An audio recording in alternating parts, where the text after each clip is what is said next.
Diario de Andrei Danilov, 26 de abril de 1945. Nuestras fuerzas de tierra rompieron la barrera alemana y consiguieron llegar hasta Berlín. La sensación de orgullo y alivio fue abrumadora, y los informes sugerían que la Luftwaffe estaba casi acabada.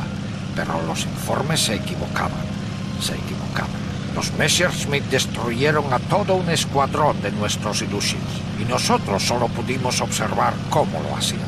Pronto nos vengamos por la muerte de nuestros camaradas, pero ni siquiera la victoria llenaría ese vacío por las pérdidas sufridas. Que esto sirva de lección para nuestros estimados comandantes.